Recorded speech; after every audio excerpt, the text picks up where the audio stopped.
Before we get started, I want to thank all of you, my awesome viewers, subscribers, new and old, that have been supporting the channel, whether it's my GTA content, Red Dead, or in this case, Mafia, as we eagerly await the arrival of Mafia Definitive Edition. Hopefully late August it will be here, and I'll be definitely streaming it start to finish.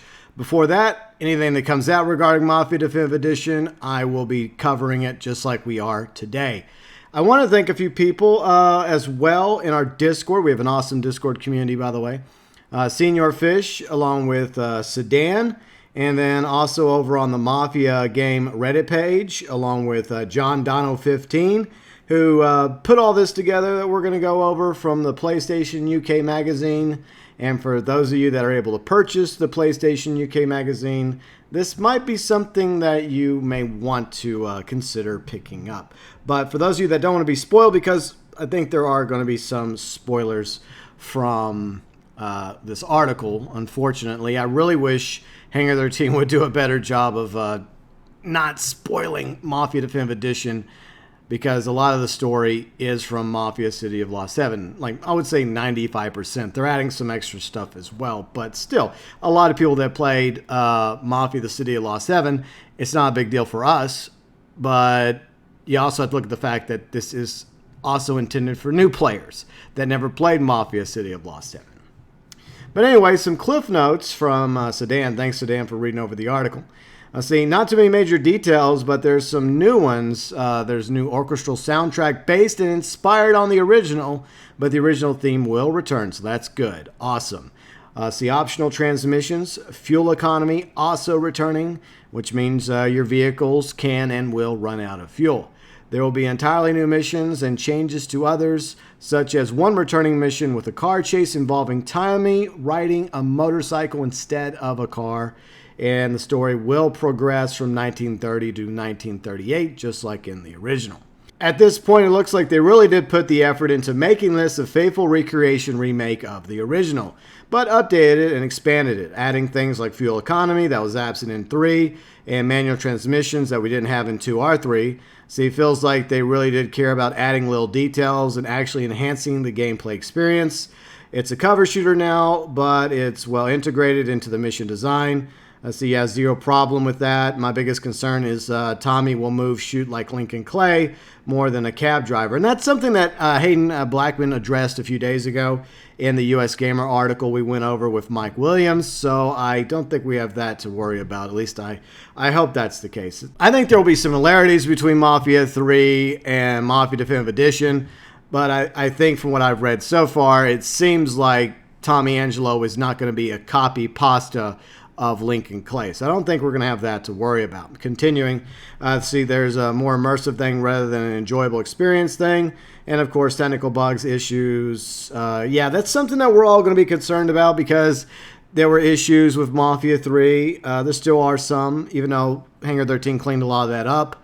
And there's obviously problems with the remasters for Mafia 2 Definitive Edition as well as Mafia 3 Definitive Edition. They put out a patch a week or so ago, but still some problems do remain. So thanks again to Dan and Senior Fish over in our Discords as we move over to that PlayStation UK magazine article. Once again, thanks to John Dono 15 over at Mafia the Game Reddit for putting all this together. Link below in the description section. As I mentioned, spoiler alert, there are probably story spoilers that we'll be going over from Mafia Definitive Edition. I will try my best to steer us away from it, but it's going to be difficult because there's stuff in this article that is very, very spoilery. And once again, Hangar 13, you have to tackle this as if nobody ever played Mafia the City of Lost Heaven, because you're going to have a lot of new players that never played that game. I mean, those of us that did, it's not a big deal, but I'm just saying. Anyways, great article from PlayStation UK magazine. Those of you that are able to pick up the copy of this magazine, I mean, especially if you're a fellow Mafia fan, it's definitely worth picking up. So let's read over this. Link below in the description section. The original Mafia was developed in tandem with Grand Theft Auto 3 at the time when open world games weren't prolific. There was no established rules to follow, and just as Rockstar North set out reinventing how we play games So did Hangar 13. Well, Illusion, 2K check, now Hangar 13. But with a focus unique to this team, with Mafia, the aim was to tell a cinematic story with a large open city with the player free to explore but never distracted by a GTA-style sandbox. This was a game that wanted to steer you down its own bloody path. Let's see, it's set with the new standard for cinematic storytelling at a time. It made quite a statement about the kind of stories that can be told in games, according to Alex Cox, who is game director over at Hangar 13. So that's the guy that was interviewed in this magazine.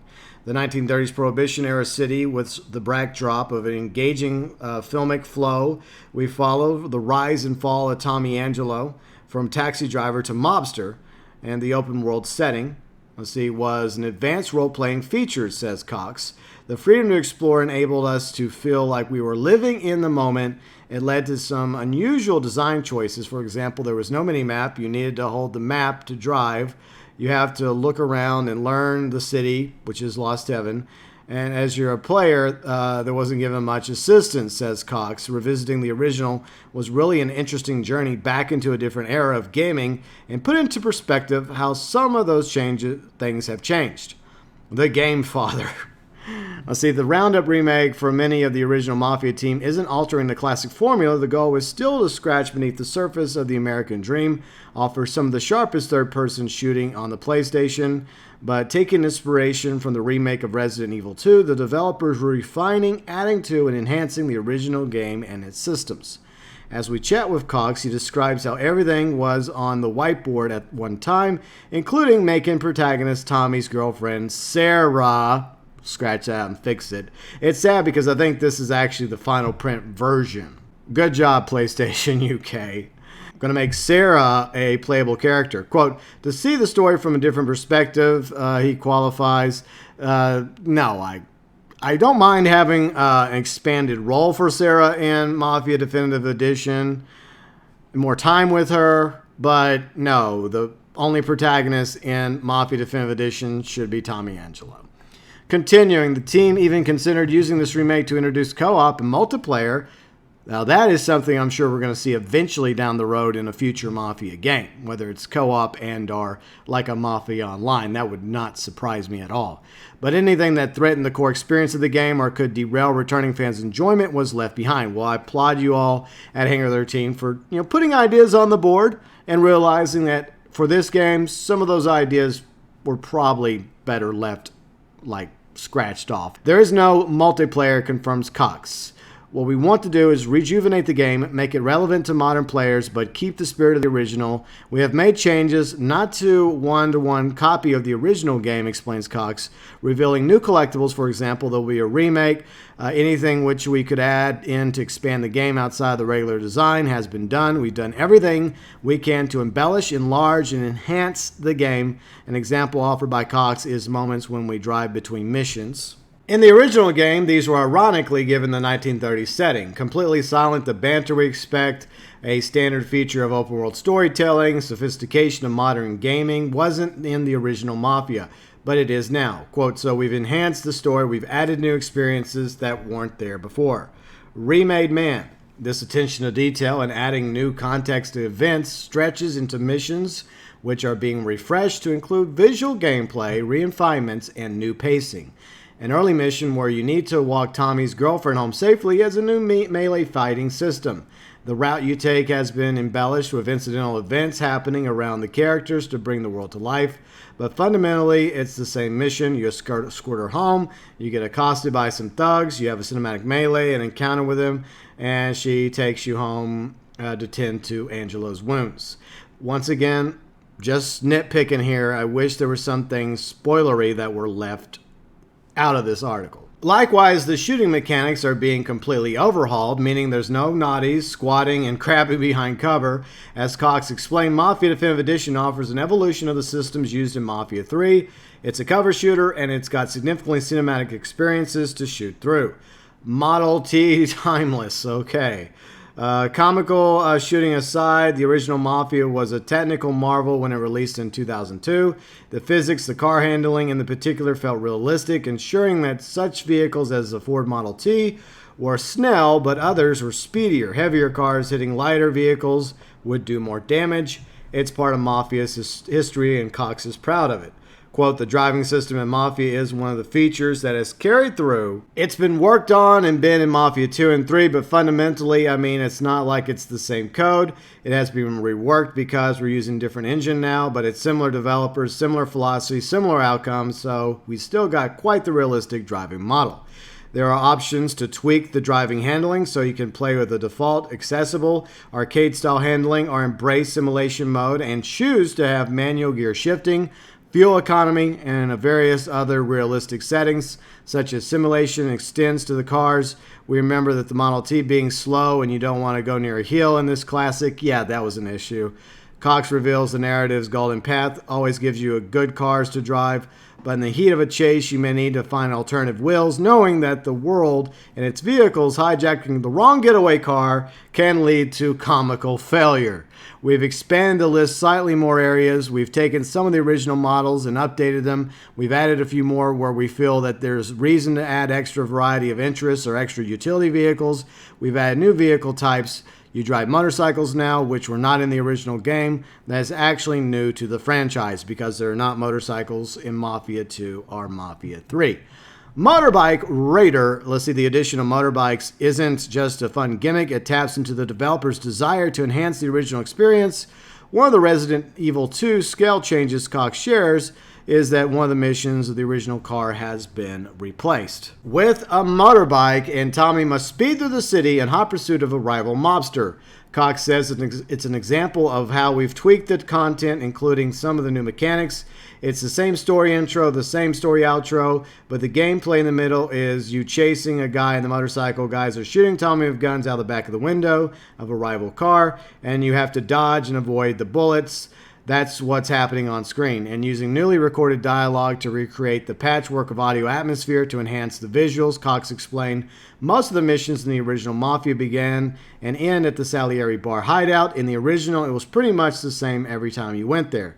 So now we evolve it over the course of time. You feel that this time is moving forward. You can interact with the other story characters. They're commenting on a whole thing, just an entirely different experience. Likewise, Mission 5's notoriously difficult Grand Prix race event has been reworked to be more playable. Well, that's great. Let's see, it also oozes 1930s glamour and spectacle. Our target for this was the pod racer scene from Star Wars Episode 1. Try to make you feel like you're at the 1930s race event, says Cox. World Builder, the desire to create a new, more believable world that can help tell Mafia's story is one of the main new changes for Hangar 13. They're proud of this achievement, and the game spans 8 years, beginning during the Prohibition in the 1930s, ending in 1938, with the threat of World War II hanging over the city. Each mission has been embellished and each tailored to depict the events of the narrative in more thoughtful ways. This, says Cox, has meant changing the game of the day mission is set, using new weather effects to build emotional resonance between the meta stories. You're hearing little anecdotes, seeing the moments in Gang's life. See, we can talk and interact with the characters now, their comments on events in the world and the story. We can hear about their lives, and all it aids the idea that is a living place and we're role-playing the life of a real gangster. Mullen 1. Reflecting on Tommy's girlfriend, Cox reveals that this character has been fleshed out similar in Mafia Definitive Edition. She's an undeveloped character in the original, despite being a motivation for many of the things you do. So the team now wants to give their relationship more weight. Quote, we see her interacting with Tommy more now. We see the romance, how they cross paths, the flirtatious interactions.